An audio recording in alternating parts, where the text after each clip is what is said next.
Hey guys, so I've had quite a few requests to put the OnePlus One up against the 4GB RAM model of the Zenfone 2 to review both handsets and see what the main kind of strengths and weaknesses are. So in this video we can have a look at that and see which one gives you the most value for money. These two are very popular at the moment because they are coming at a very good price for the spec. So we can just start off here by turning them both on.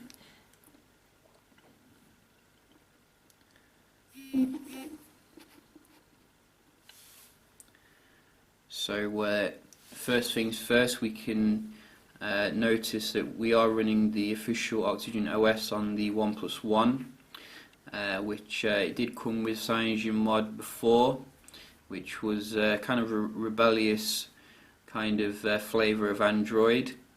The Zenfone is coming with its Zen UI, so it is a slightly skinned kind of version of Android. I do need to factory reset my OnePlus One to get rid of the clock error message, but just been very busy lately, so not got around to it. So we just wait for the Zenfone to power up, and we're online now. So we can see here both of them are on, and the first thing that strikes me about these two handsets is the screens, which are absolutely fantastic really. Even though they're not like Quad HD, I think that they're still like really high quality. You can see with the 4GB RAM model here, they've bumped up the pixel per inch to a very high kind of amount, and if we look at the icons here, you can see that they are definitely as sharp as the OnePlus Ones here. So those of you who are worried about kind of like the screen quality needn't be, even though obviously the Zenfone 2 higher end model is slightly cheaper than the Sandstone Black model. I'd say that it's about on par in terms of the quality. Both have excellent viewing angles here, so you will be very happy with that. The Zenfone does have a triplet sleeve here in regards to the screen quality, and that you can customize it more.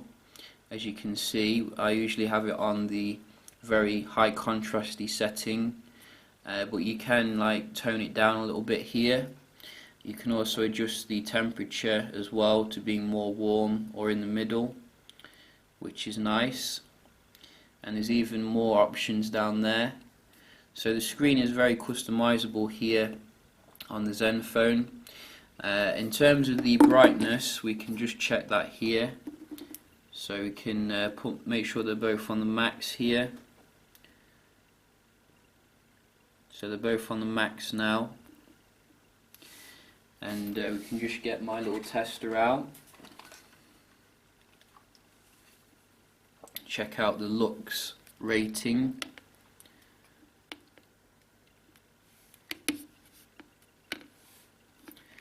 So we can see here the brightness.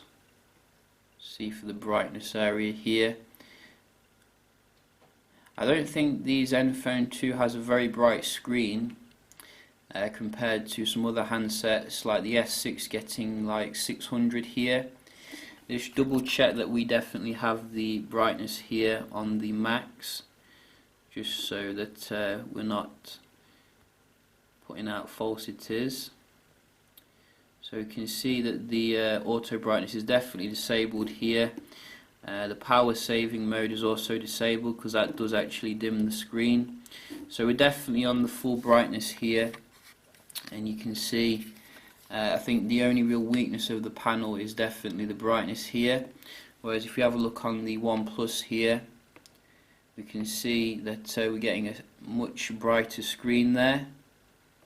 Certain areas can get up to 370. So that's the main difference in terms of the display really, but in terms of the sharpness, as I said, very nice on both of them.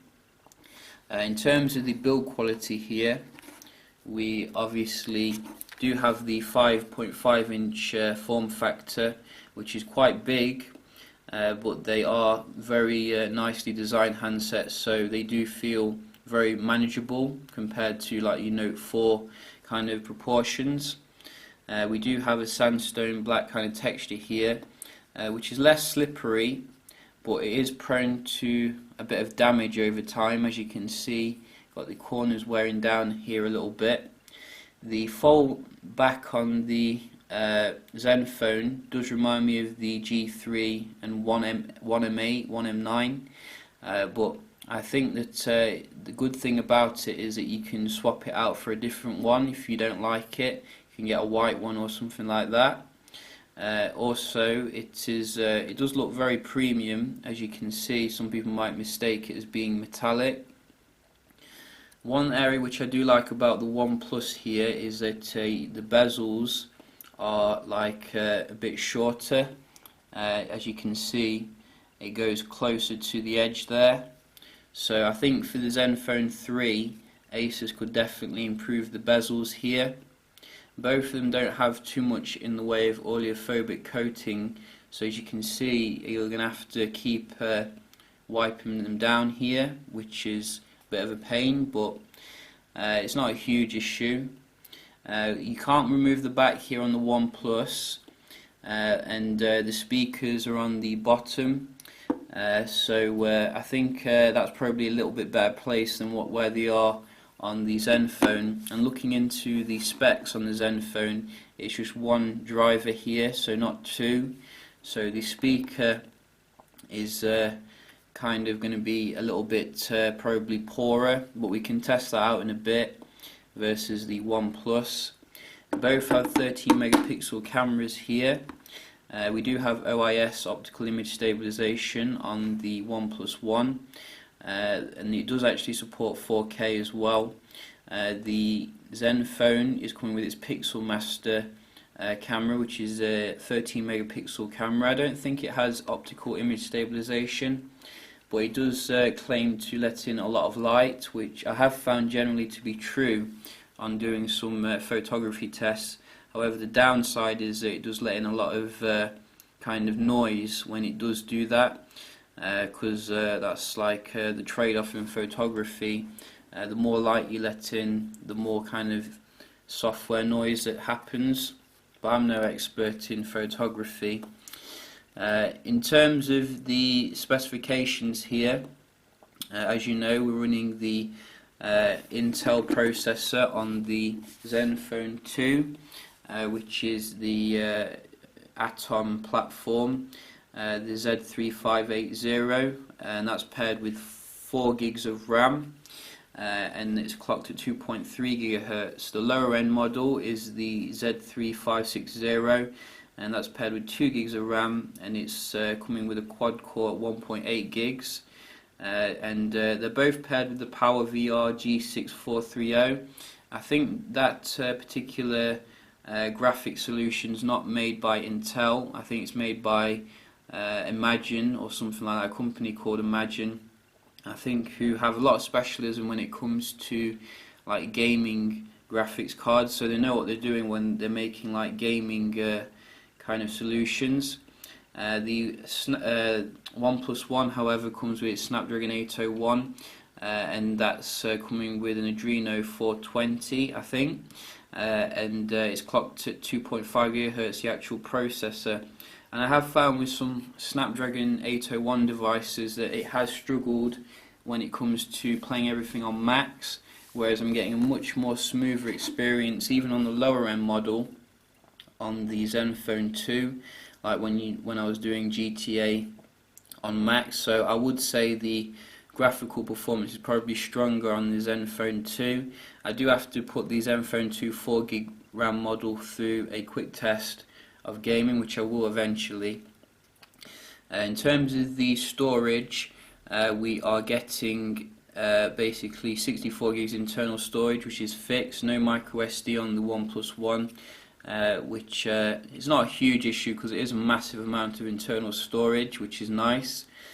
You do get your 64 gigs internal storage expandability on top of the 32 gigs internal storage built in on the Zenfone, however, which is a real boon for people who have a lot of video as well as like cameras, etc., camera pictures, etc. That's really good.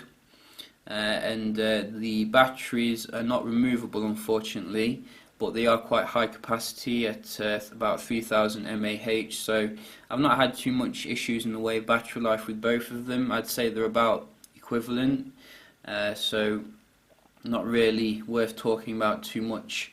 And I have actually done like a quick little performance test in regards to opening stuff up.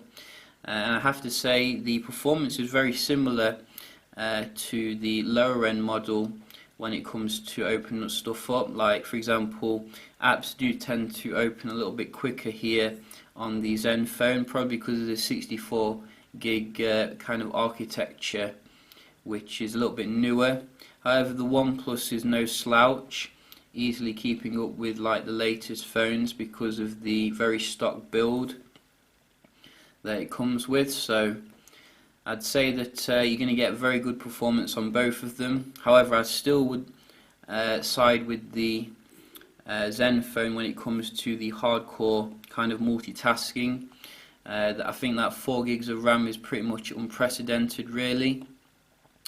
You do get your 3 gigs of RAM though on the OnePlus, so in terms of like opening stuff up like here, I've not really noticed much difference again.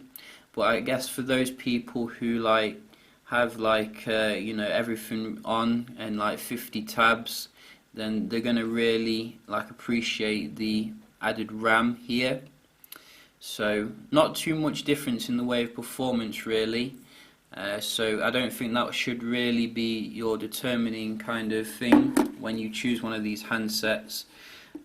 In terms of the other stuff, obviously we're getting Zen UI here, which I do think is a bit more fun than the kind of software on the OnePlus, which some might see as a bit boring, really. It does give you like customization options here, which is quite nice, but the Zen UI goes far beyond this. As you can see, you not only get your customization options, but you get quite a lot of different other options built in. I do like the fact that I don't have to download third-party kind of solutions, and we also, if we flick up here, we have quite a lot of different things you can put on, like different scroll effects. I do miss quite a lot of that from the OnePlus One CyanogenMod software. So as you can go in here, you can see you don't actually get access to the kind of CyanogenMod customizations anymore. But here we do have absolutely shed loads of stuff you can do. You can put on different themes as well. I've not really explored the themes, but I think I am going to here. So I've just put on a theme here and we can check it out. You see how quick it did actually do that, and you can see like the Galaxy S6 here, it changes the icons, also changes this area, which is very nice. And let's just power off the screen here. Wow, it even changes the front here. Why even bother get a Galaxy S6? You could just save yourself a whole load of money and get a Zenfone here. So I'm definitely going to do some more kind of exploration of these themes here. Might do a separate video just checking them out. But as I said, you can get some customization options here on the OnePlus. We go into the settings, and then gestures, for example, you can do different things like double tap to wake, which does work here. I do like that. You can also draw a V to get into the flashlight. But I do think the edginess of the CyanogenMod is lost a little bit, and it does feel too much like a Nexus device nowadays, which isn't a bad thing in itself. But part of the appeal with OnePlus was like the kind of edginess of it.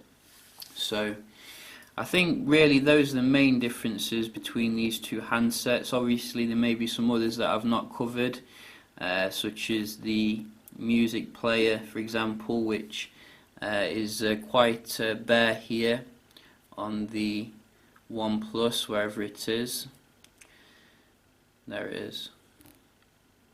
I think it's using this kind of inbuilt Google Play Music app. We do have like a dedicated music app here.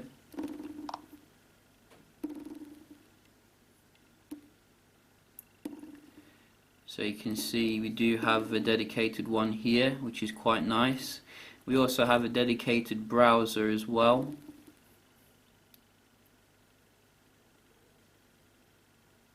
Well, that takes a while to start up there. I don't think that's the Asus one.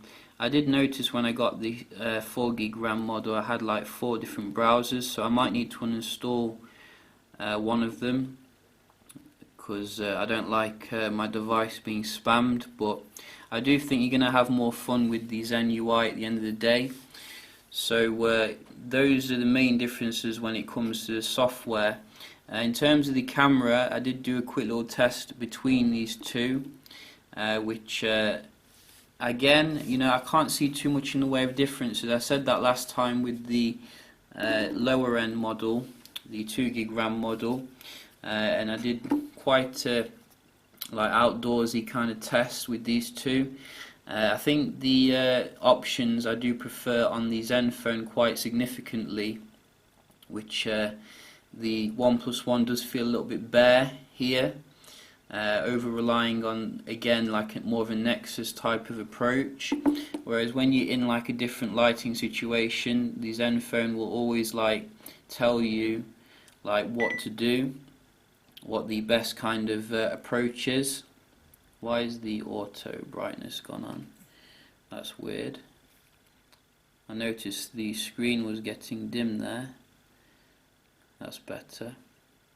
So you can see things. So we can see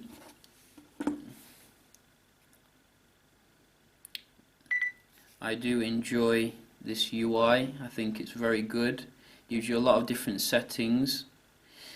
You can also put on different options here and have a real good play with it. So I think the software experience is far superior when it comes to the camera, but the actual performance, not a huge real difference really. Maybe some of the pictures look a bit lighter in low light, but that's about it really. So at the end of the day, you're going to get a good camera experience with both of them. I did do a quick little camera test on them, so you can check out the pictures here.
Hey guys, so just doing a quick little video test here of the OnePlus One versus the Zenfone 2 4GB.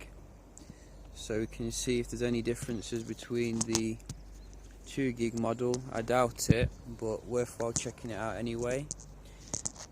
We are getting a bit low light in terms of the lighting here, so we can see how they both handle it.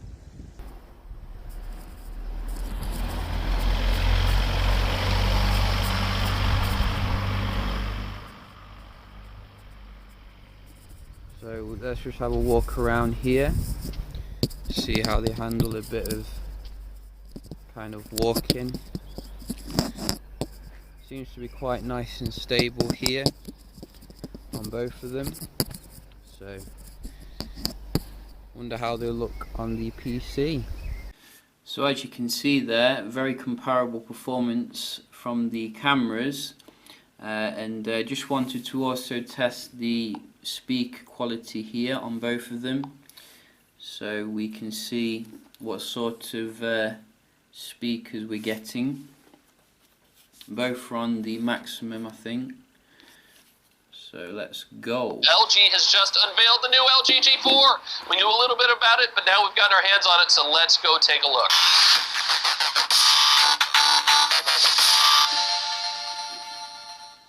And this is it, the new LG G4. And if it looks familiar, it should. LG has kept the same styling it had with the G3. It's still got a 5.5-inch IPS LCD display, and all the physical buttons are on the back of the phone. So we've been there, done that. And while it's easy to look at the specs and look at the phone and pass them both. So very good here with the OnePlus. Let's try this one now. This one's on the max as well, as you can see.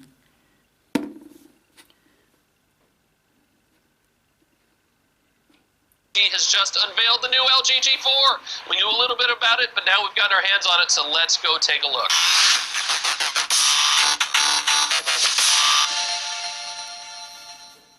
And this is it, the new LG G4. And if it looks familiar, it should. LG has kept the same styling it had with the G3. It's still got a 5.5-inch IPS LCD display, and all the physical buttons are on the back of the phone. So we've been there, done that. And while it's easy to look at the specs and look at the phone and pass them both off as a minor iteration of last year's model. Wow, I didn't expect it to be that good. So as you can see there, it does get very good when it comes to the loudness. I think those of you who prefer more stock kind of experience, I'd probably push you in the direction of the OnePlus One. It's still a fantastic phone, even in 2015, and I think that people who just want a clean Nexus-like experience will definitely enjoy it. Personally, I do miss the edginess of the previous ROM a little bit, but on the other hand, those of you who demand a fantastic graphics performance, I wouldn't really read into the 4 gigs of RAM too much. But the graphics performance, I think, is definitely going to be stronger here on the Zenfone. Also, you're going to benefit from the customizability of the Zen UI, which is absolutely fantastic for that, giving you a very close experience to the Galaxy S6. You also benefit from micro SD, obviously, which is very useful. So both of them, as I said, excellent devices, not preferring one over the other. I've only had the Zenfone 2 for like a week, so this has just been a review of my findings of the handsets. I hope you found it helpful if you're looking at these two, and please leave a like if you did, and I will see you very shortly. Cheers.